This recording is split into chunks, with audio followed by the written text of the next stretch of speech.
Welcome to the Influential Personal Brand Podcast. This is the place where we help mission-driven messengers just like you learn how to build and monetize your personal brand. My name is Rory Vaden, and I'm the co-founder of Brand Builders Group, a Hall of Fame speaker, and New York Times bestselling author. And this show is to help experts learn how to become more wealthy and well-known. I know you're going to love it. Thanks for being here. Let's get started. Hey there, it's Rory Vaden.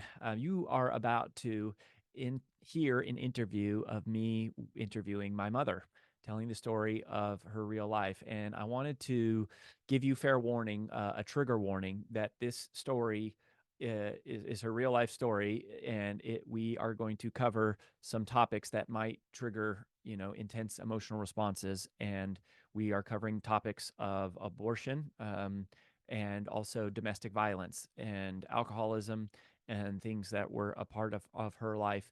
And I just want to let you know that ahead of time. So this is a departure from our normal scheduled programming, and it's the true story of my mom and how I came to be. And so I just want to give you a heads up if you want to skip past this. Also, this is not the general direction or content or theme of our podcast. This is a special Mother's Day edition that we wanted to share so you could really understand where I came from and where she came from and all the people who helped us. And a part of that is understanding some dramatic parts of her real life story. So just a heads up, we try to keep it tasteful and brief and not too in depth, but those are parts of her story, and so they are shared in this interview. All right, I hope you find it encouraging and uplifting. Welcome back to the special Mother's Day edition of the Influential Personal Brand Podcast. If you missed the first half of this interview, I am interviewing my mom, and I am sharing the story of her real life and where we started as a family and where we came from and how some of her personal choices shaped the environment that I grew up in and where I came from. In the first episode, my mom opened up about the story, the true story about her becoming pregnant at age 17, a teenage mother who then went on to have 2 abortions, was divorced twice by the time she was 23 years old, and had 2 children from 2 different, 2 different men. And she walks through what it was like in those early days of us growing up. And then in this episode, we are gonna pick up in the story where we're talking about how did we survive financially in the early years, and who were some of the people that really helped cover the gap for us. So we're gonna pick up here in that story, or in that part of the story, and then we're gonna continue talking through the rest of the story, which is how and when does my mom get free from the shame and the guilt of having 2 abortions? What happens? When does our life turn around when we meet the man that I call dad, my adopted father, Kevin? How does that all come to place? And then we are going to also hear the story of where my mom has come and how her faith walk has changed. And then we will look back on the entire story and talk about how did she do it? How did she pull this off? Single mom, making $5 an hour, divorced twice, under the age of 23, with 2 abortions, living in a state all by herself. So that's the story, and that's what we have in store. I hope you enjoy this episode. Yeah, well, one year we were on the challenge for us was that I would not make enough money to cover our expenses, but I didn't qualify. Low income housing, I was on the list for 5 years. And after you turn 2, we were no longer eligible for WIC, and we weren't eligible for the gas leap and the oil. That there was a lot of stuff we were not eligible for because I made too much money, like $20. Sometimes they would raise the guideline, so $30 more than the guideline. That was all. I was not getting any child support from Tom and very little from Dan, so I never received a dime of child support from Tom, ever. And so you're you're working, and so you're making enough money that we don't qualify for a lot of the low income stuff, but you don't make enough money to cover really the expenses. And so basically what I hear you saying is like that gap was really covered by friends. It was really covered by Absolutely. colleagues, Was. coworkers. Absolutely. And God, I mean, God provided, my faith was at this is also a point in time that I went back to church.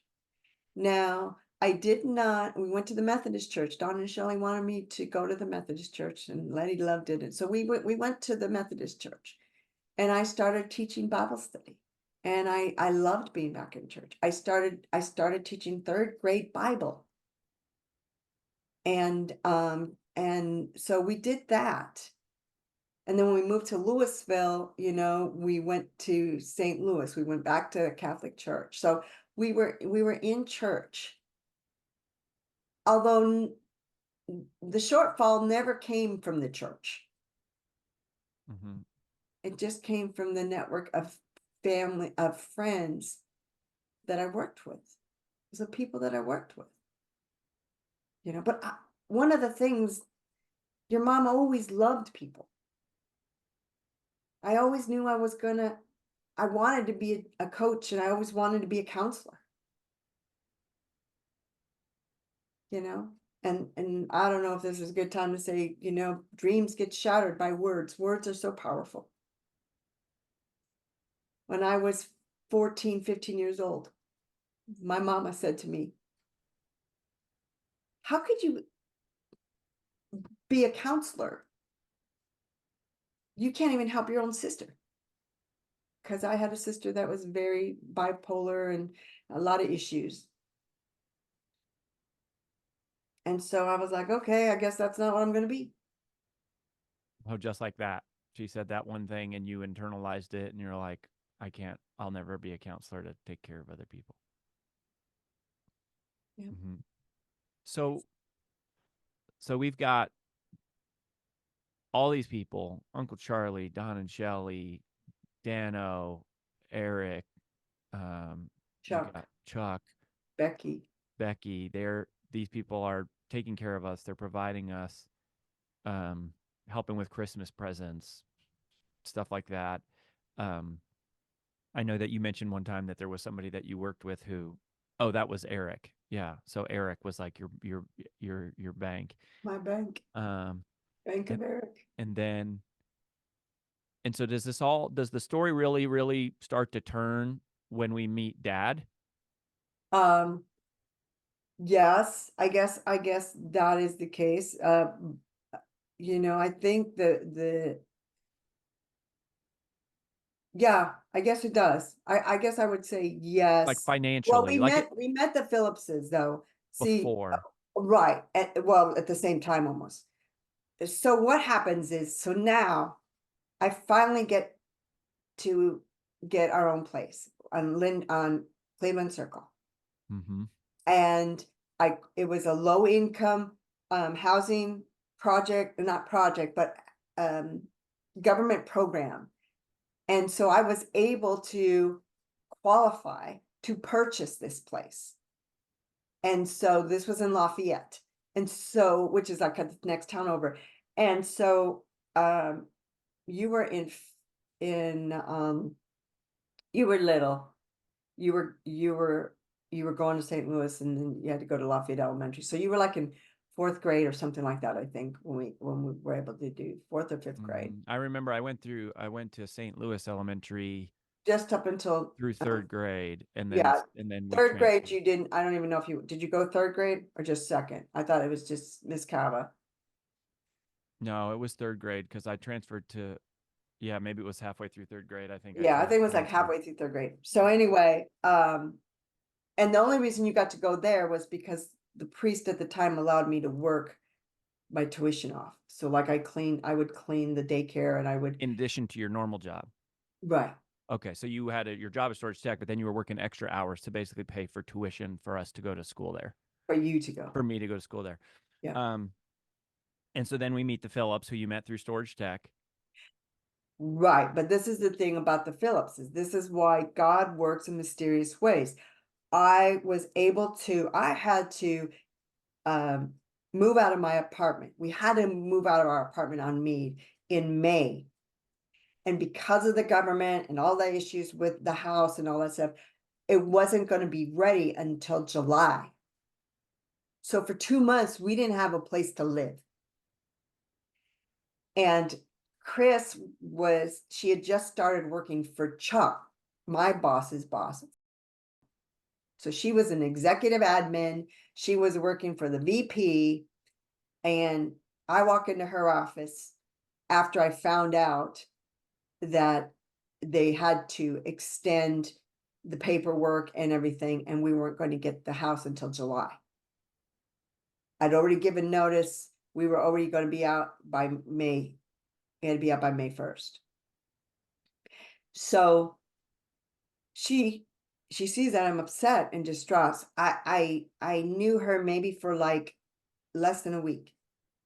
Mm. And she asked me, what's the matter? And I told her, we don't have a place to live. I don't know what we're going to do. And that's when she said, you can move in with us. Your house is right around the corner from us with your new place. And, she had 2 girls, Katie and Britt, that were your age, and Randy's are close to it, and a wonderful husband, Dave. She known you for a week and said, "Come live with us." Yeah, I hadn't even met her husband or her kids. She didn't know who you guys were. She said, we always wanted to know what it'd be like to have sons. They want brothers. Yeah, clearly they hadn't met us because they were in for a rowdy. They were in for a rowdy rude Yes, awakening that's when Brittany broke her arm, when remember? me and And Randy moved in. gosh. Yeah, that's amazing. So she just said, "Come live with us." She hadn't even asked her husband. And that shows you who runs the show in families, doesn't it? Yes, it We does. got people moving in, by the way. But well, Uh, they and I guess they had some, exchange students. And again, she loved people, and even though we were only living with them for 2 months, it was right down the street. And so they had a big home. And so you had your birthday parties there, and we had Easters and Thanksgivings there, and we became very close, and they were your sisters, and that's kind of but we had to live in their basement. yeah, we lived in their basement, but that was a lot better than the dungeon. It And certainly and was. then basically Dano had gotten me started into martial arts when I was 5. And then when Well, I yes, actually, when you were 3, you came out kicking. When you were 3, he started teaching you front kicks and side kicks and all that kind of stuff. And then when you were 5, 6, I was able to afford to put you in community taekwondo classes. However, when you were about 7.5, 8 years old, your teacher Nina said you were a special kid, and you needed special instruction and private lessons. Mama couldn't afford that. And so Dan stepped up and said, we will find a school that, and I will pay for it. And that's when we went to Shaolin Kung Fu. It was all adults, just a couple of women, mostly men. And you wanted to go there. You went there, and Dan paid for a month because they had never had any kids even want to go. And this was a couple years. Sharon, I don't even remember the other name of Sharon your and other. David Okay. they owned it and they They were ran. your senseis. Yeah. And so they said, well, I guess we could give it a try. And Dan paid for a month and said, if he can't keep up after a week, you could keep the money and we'll go find another place. And after the first night, everybody forgot you were a kid. They called you Sponge because you could absorb the forms. And that first night is where you met Dad. And because of timing, if you have not read the story about Rory and his dad, go buy the book, Take the Stairs, because Rory does a really good job about that. Yeah, you can also hear that story in my TED Talk. Mm-hmm. If you Google Roy Vaden TED Talk or how to multiply time, I tell the whole story of Dad coming in on his motorcycle with his leather jacket and his tattoos and his long hair and his goatee, and he was Was like, not my type. he was scary to me and not your type, and he just was this gentle, kind man, and we became basically best friends. We advanced through the belt levels together. He starts taking me home, dropping me off. We would practice forms together on the weekend. He starts taking me to the movies. We start. No, no, no. Let's stand corrected Oh, for okay. that. Let's correct the Let's go story. back. Okay, Let's correct the story, let's please. correct the story once and for So all. By the 6 way, that's what months. this is. This is a media correction. Yes. That's what this podcast is. We're documenting the details. Okay, so So correct the story. okay, so 6 months after you guys are doing your show line thing, and you were right about that. I go in because I figure, okay, I need to somehow, this is your friend. He was your friend, but he would help me because I couldn't be at the football field and the karate studio at the same time. So he was basically your taxi service. So one day he comes over to me and he says to me, are you, what about lunch, this weekend? And I looked at him and I said, what about a movie? And your dad goes, for the first time, he looked me up and down as Tessie, not as Rory's mom. And he said, what about a movie? So that night, when we get home, I tell you, you're 8.5 years old. No, you're 9 by this time. You're 9 years old. And I said, we're going to a movie. This is right before Thanksgiving, November. And and you said, great. What movie are we going to go see?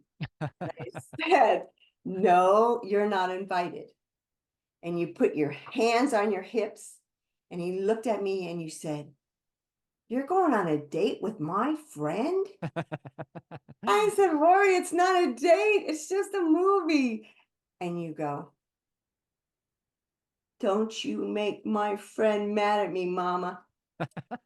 And I said, oh, Rory, I'll try not to, but it's just a movie. And as you walked down the steps, you went, yes. And that was at the first moment that I thought maybe your dream would come true and you would get a dad. And basically, Kevin Baden and I have been together ever since that night.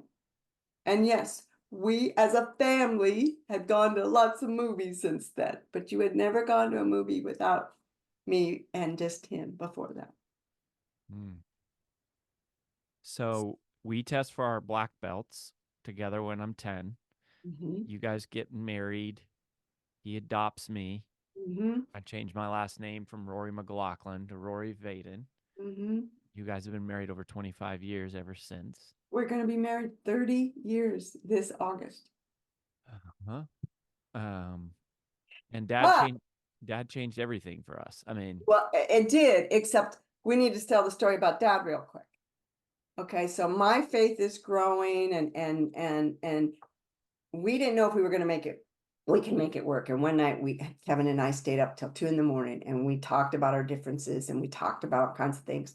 And we agreed that if we didn't talk politics or religion, that the marriage could work. And so we didn't.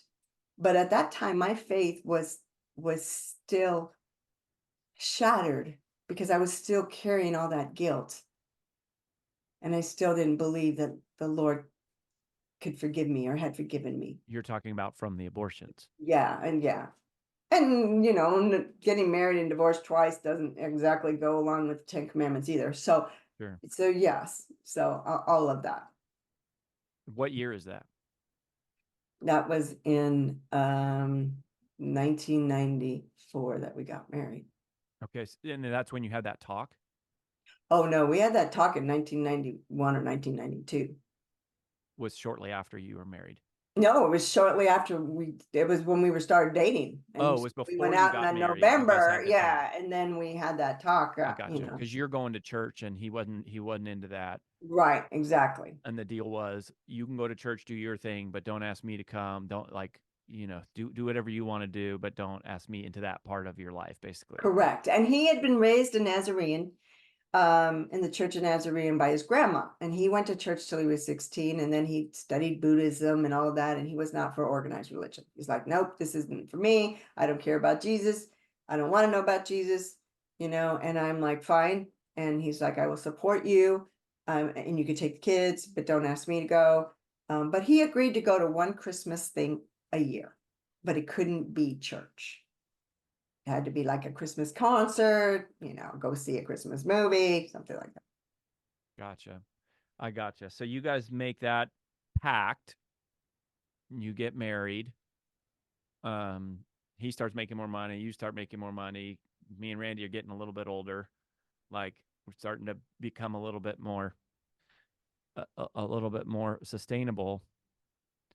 You're still carrying the guilt and the shame of your abortions. Right. What happened and how did you, at this point, I didn't even know you'd ever had an abortion. I mean, I No, didn't know that till years later. right. What happened when, Nobody how knew. did For you, and how, 25 years, nobody knew. nobody knew. When I would go in for doctor's appointments, I had 2 live births and 2 miscarriages. If you go back to the records, that's what all the records said. So for 25 years, you're carrying this secret, these Mm-hmm. secrets. Mm-hmm. When does that get resolved? And how does that get resolved to where you start to talk about it? And I mean, here you are, like, being open about something very intimate and shameful, Well, embarrassing, whatever word you want to use, like very private. What happened? How did you get to this place emotionally and spiritually about those two incidents? okay, well, a lot happened, but I'm going to just try to give the highlights. The biggest thing was in 2002, after you had started college and you had gotten that full scholarship. And I had told you guys that, you always had to have a dream. You always had to be something. Because of my brother's death, my boys were not, they were always going to have goals. That's why you set goals. They were going to know how to read and write, and they were going to always have goals. Randy wanted to be a cop, and so I'm like, great. Even though I didn't really want him to, kept him from drugs, kept him from stealing when he was in high school, all of that, junior high. And then, do you remember what you wanted to be? Yeah, I mean, I went through a few phases, but I remember wanting to be a dentist because of Dr. Wayne Zarlingo, who was my Yep. dentist. I For also remember wanting to years. be a pilot because Top Gun was cool, and then I wanted to be a karate guy because I was into Karate Kid and Teenage Mutant Ninja Turtles. But mostly it was I wanted to be a dentist like Dr. Zarlingo. I remember Yeah. that. Yeah. You started going to him when you were 3 until you were like 13. So now I'm in college, So now you're in college. You got that. You got the scholarship. so I'm out of the house. Randy's out of the house. He's Randy in the becomes very Navy. successful. He joins the Navy. He's He right he now. He's in the Navy, so he hasn't done anything except be in the Navy right now. Yeah, so he graduates school, he plays football, like Mhm. he is a starter varsity football player, Mhm. finishes college or finishes high school, goes to the Navy, and then you are um So I'm married. We're in Frederick. I had started my Mary Kay business after we got married. So I was starting to be around positive women, right? I was starting to, we would go we had gone to a church. There was the new, now a little Catholic church in Frederick. I was going to there, meeting friends and stuff like that. So what happened was in 2002, you said to me, when are you going to go start your dream? Because I had always shared with you that I wanted to go to college. And so I started college. I went to Front Range Community College for a couple of years and got my associates. Um, and I was in my 40s at the time. And then basically it took me 7 years to get a 4-year degree. But then I went to the University of Phoenix. And so my last year, my degree was in human services and management. I this is from the always, University of Phoenix. right. I always wanted to help people.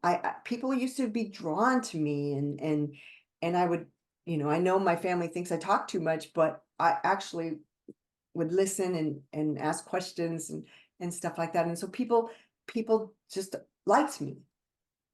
And And you but had I the dream had of to being a do counselor, like you had that from the time you were a little girl. right, right, right, right. Yeah, even when I was growing up, people would flock to me, tell me about their parents or whatever, going through divorces. I didn't know what that was. Anyway, so I had to do a paper, and I had to do it on a nonprofit. And this was in probably, it wasn't until 2005.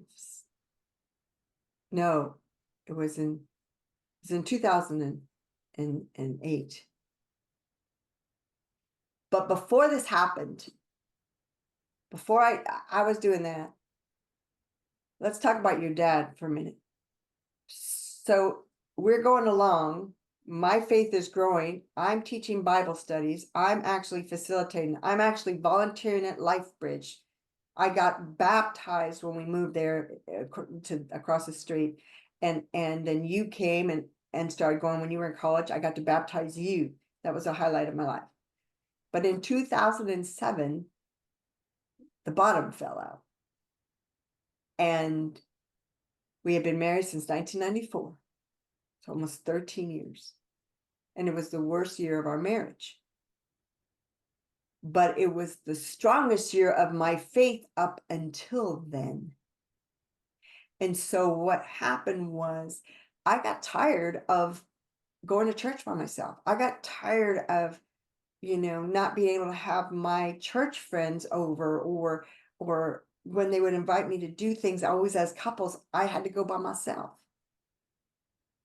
And so my pastor, he wasn't the head pastor, he was my pastor of my LifeBridge group, Pastor David. I went to him and I said, I can't do this anymore. I don't know. I can't do this anymore. Your dad had lost his job. Somebody accused him of hit and run. That's the year your grandma died. I mean, there was a lot going on. You were gone. And so he told me, he said, Tessie, it doesn't matter. You know what the Bible says. It doesn't matter that you've had 2 divorces and been married twice. It doesn't matter about the abortion. All your sins are forgiven. What matters now is that you are in this marriage and you know what that means. You cannot walk away. You need to be the example. You need to love him. If he chooses to walk away, that's different. But as a believer and a follower of Jesus, you can't do that. You need to start praying for him. And oh, by the way, my wife, Ruth Ann's been praying for Kevin's salvation for the last 3 years. This is what he told me. And so he said, and one more thing, you will not be the one that brings Kevin to faith. You probably won't, but your example will. So anyway, so let's fast forward to 2008. Okay, 2000. So fast forward to 2008. Wait, is it in? Okay. Yeah. And so what happened was I end up going to Life Choice Pregnancy Center to do this paper. And I walk in there, and Connie gave me a tour, asked me for a tour, and she brings out this box of embryos, plastic little baby embryos. And my eyes immediately go to the 11 weeks. I hadn't thought about it for a long time consciously. It was all subconscious. And my eyes filled with tears. I couldn't even speak. And she put her arm on me and said, are you post-abortive? I didn't know what that meant. She said, have you ever had an abortion? And I couldn't speak. I was afraid she was going to kick me out. I just shook my head, yes. And she Your said, eyes went to 11 weeks because you were 11 and a half weeks pregnant during the second abortion. And so your eyes darted straight to that baby. That baby in the model. Yeah. And so then she proceeded to tell me she had to and that God forgives. And she introduced me to Lisa Coates, and she said, you need to meet Lisa. And Lisa was the counselor that did the Forgiven and Set Free classes. And I did that for 11 weeks. And then I did it for 20 more weeks in training. And then I was able to start helping others accept, you know, that. And I started, I was also, after that, I was able to counsel women. So I was starting to work at the pregnancy center, and I was able to help women that came into the pregnancy center scared and afraid and not knowing what to do. And you know, that kind of thing. So I did that. And then I graduated in 2000, and I started working at Lifebridge Christian Center, Lifebridge Christian Church, on staff. I've been there for, 14 years volunteering, when number one volunteer, but on staff as the director of single parents. And grew that ministry to about 150 women. And, I had great mentors. Nancy was a great mentor, and Abby. And so that's where my faith started to just really grow and take shape. And that's when the Lord revealed to me that his plans and his purposes are always going to prevail. And, it has. So Yes. what year was that? So what year does that Forgiven and Set Free class happen? Like, what year is it that you finally experience the freedom, feeling free from the weight and the guilt and the shame of those? 2009. So that's 2009. So how many? It was 25. Was it 25? So 25 years is what ended up being the full. Was it? Is that right? Whatever 2009 is from 1976. Okay. So that would be 86, 96, 2006. That's 33 years. So that decision stayed with you for 33 years, even though it was a secret. And then you were finally set free of that in 2009. Right. And before 2009, starting in 2000 or whatever, as my faith grew, I told a couple more people. Right. You learned about it, I think, in 2004 or 2, whenever, after you were baptized, stuff like that. Your dad knew about it, your sister knew about it. Well, so for 25 years, nobody knew about it. No, and my parents never, they went to the grave not knowing about either one. Correct. And then it sort of gradually starts to happen. So, all right. So we got to land the plane here. Okay. I want to hear the story.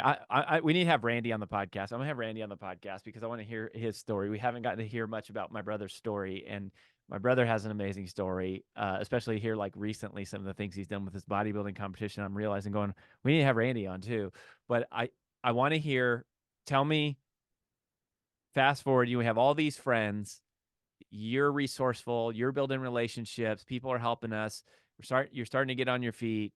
Dad comes into the picture. We start growing. Your faith is strengthening. You have your faith all along. Quickly walk us through what happened to Dad on his faith journey, and then tell us where you at now. Okay, well, so with Dad, basically, the climate in Colorado the political climate started to turn and stuff like that, and people started, the government was infringing on his rights, gun rights and stuff like that, and the world was getting dark, and so Dad and I started actually having some conversations on religion and politics, and so deep conversations.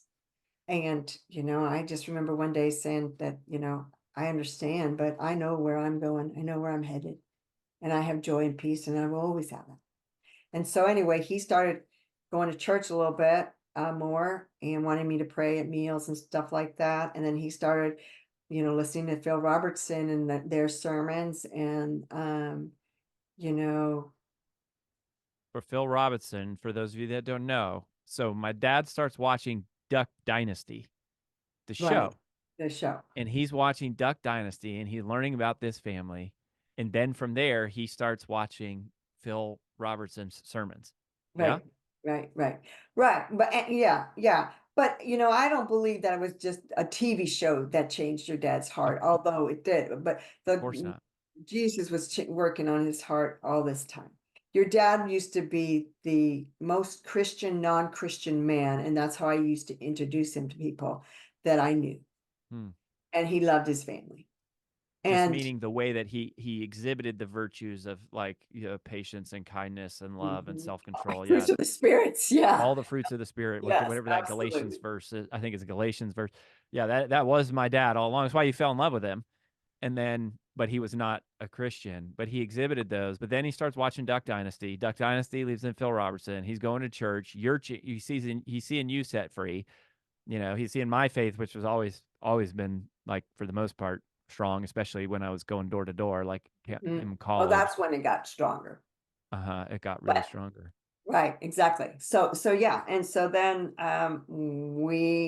he starts coming to church Easter and Christmas a year. And then anyway, he wanted to get baptized. And we were just about ready to celebrate 20 years of marriage. Mhm. And we got back from church, and I'll never forget. And he said, he wanted to, and I was just thrilled. And he said, "Thank you for never giving up on me." And I said, how could I? God never, ever, ever, ever gave up on me. And so he got baptized on your 32nd birthday. And do you remember what you said when you were, unfortunately, you were in Paris at the time? Did you remember what you said to him when he told you? Because we Zoomed you, we wanted to tell you right away. I remember a poem that I wrote about him when I was in middle school called Lord, would you let him in? I remember I remember writing that poem For uh, him, well, for you had him. said, "Dad, this is the best birthday present you will ever be able to give me, Hmm. ever." So that was 20 years basically. You've been praying for him for 20 years. Well, Ruth Ann had been praying for him for 10 years. That was the other thing. I never prayed for his salvation until after I had that conversation with Pastor David. I had never prayed for your father's salvation. So how So long between that, when you started praying for it, and when it happened? 2007 to 2016, So right? 9 Somewhere around years. there. Yeah, somewhere around there. Hmm. And it's just Yeah. always it's a series of it's always a series of events. eh, And so you God's always chasing after us, always, right? He's and so you always putting people in there. hmm and so you and Dad are married. You stay in Colorado when Randy has his grandbabies, or his babies, your grandbabies. And then as they got older and started to get the teenage years, AJ and I have our two babies. And so you moved to Tennessee. Well, we always knew. I always knew that we were going to move to Tennessee Yeah. because that's where you were going to land. So Well, we and moved here before we. Dad wanted to move back. No, Dad only didn't want to move. He wanted to move to Bowling Green, Kentucky once the political climate Yeah. changed. He never thought like me that we would ever leave Colorado. And so Yeah. that's kind of what happened. And so since then, what I've been doing is I I truly believe, that your spiritual and your physical health are tied together. I always have believed that. And so many times, you know, people bottle up all of this. We all have a story. We all made poor choices. And God has, he can free any of us. And so I have um I have a biblical counseling um practice, and I also help people with their nutrition through plant powders. And so I'm doing that now, and I get to do that from the comforts of my home. I get to be with my grandkids and with you all, and yeah, so that's kind of what I'm doing now. And we go to a great church and faith church, and I believe that the Lord still has more for me to do. And so I am just trying to listen and And follow. and you are and so you effectively are a life coach. You got this biblical counseling practice. You're coaching people on their nutrition, so their spiritual and physical health. And so that dream you had all the way back, you got your degree, by the way. Mm-hmm. So you end up surviving all those years, breaking free from the guilt, managing to raise two kids, awesome kids, by the way. 2 awesome kids, both of Awesome you guys. kids. Yeah. Awesome kids. You guys will And have to and be I'm my brother for sure. I got to bring Randy I'm on. so proud of you both.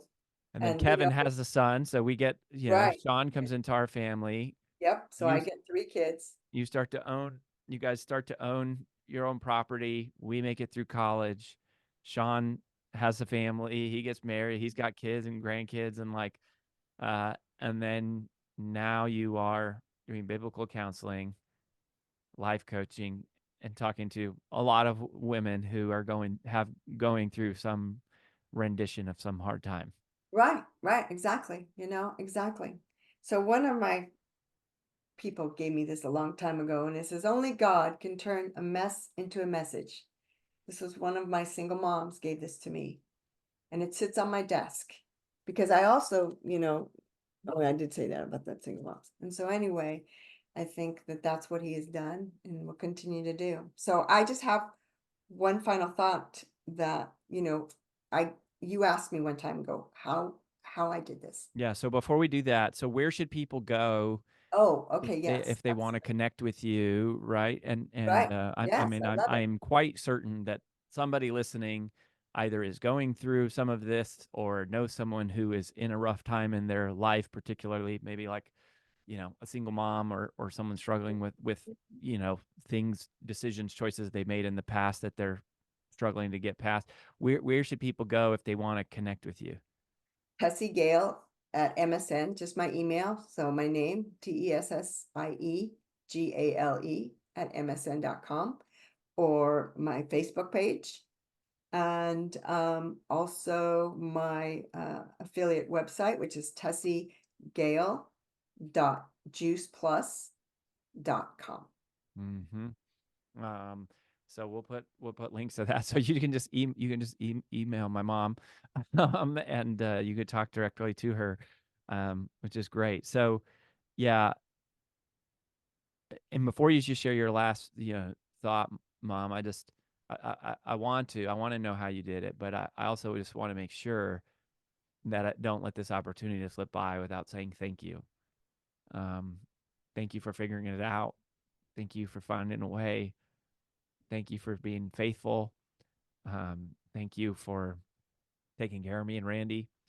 Thank you for the choices, the decisions that you've made. And, I also want to say to our friends and family, so many people in this story, thank you. Thank you to all the people that we mentioned here, the people who are buying us dinner and buying us Christmas presents and just covering the gap and covering that spread of our practical needs. Um, I'm just so grateful for them, and I'm so grateful, Mom, for your resourcefulness to build relationships. What if of all the superpowers to have? I mean, building relationships is a good one, and so many people just covered that gap for us. And I'm just so grateful, and I'm grateful for Dad, and I'm grateful for Randy, um, for raising me, and Dano and the Phillips and Uncle Charlie and Don and Shelley and Eric and Betsy and I mean just all of the so many people that we didn't even name, teachers in my story, friends who, you know, some were there for, seasons, some just for a moment, but so many people who, and this is why I wanted to share the story, is it's like there's there is no such thing as a self-made person. There is There's no not. there's no such thing as a self-made entrepreneur, a self-made millionaire, a self-made bestseller. Like there's no such thing as a self-made. It's a series of people over generations that make choices that help somebody become the person that you one day see. And so in the case of my life, Mom, thank you for being the point person. For me, I'm so grateful for that. Well, you you're welcome. You're welcome, Rory. And I always knew that God had a plan. Yeah, I mean, he did. And he does. And so I'm just grateful that I don't ever want you to forget that. It's that there's so many people in our life that made our life possible, right? And always will be. And faith, hope, and love. Rory came to me one time and said, "You should be a statistic. How come we're not a statistic?" And I said to you, this was when you were freshman in college. Right, because everything in your story, I mean, that's part of why I wanted to share this, is like everything in your story points to our life should have gone a totally different direction. I mean, we met all the criteria in many ways of like a life that would be far, far different from the life that we have now. We always had love, but like we could have gone a different direction. So yeah, I mean, how do you do that? Well, I had faith the size of a mustard seed in the beginning, and due to all the trials in my life, I took Mark 9:23 from the head to the heart, right? And I started to believe that all things are possible for him who believes. All things. And that grew with roots. And then I had hope. 29 Jeremiah 29:11 became my life verse in the early 2000s. And it was like, he has a plan. He knew his plans for us, and he still has one for my future. And he always, always was there. His plans were always there. And you mentioned love. I am a firm believer. I've seen it through thousands of children. We didn't even talk about the coaching for 5 years that I did as a single parent with those boys for soccer. 5 years. But I've seen it, and all my life is that his deep, deep love for me. I began to trust him and continue to bring love and surrounding me with love of others. And I was able to trust him once I finally did learn to love and be set free freely, completely. So he has made my path straight to grow in love for myself and for you boys and for others. The love from just one person can change a person's circumstance in life. That's the other lesson that I hope you and all of those listening understand. One person. And the love of Jesus, which there is no greater love, will change one life for all eternity. I have lived and learned this and will share it until the day he takes me home. Thank you, Lord, for this day. May your blessings come our way. Keep us safe, whatever we do, and let us never forget to keep our eyes on you.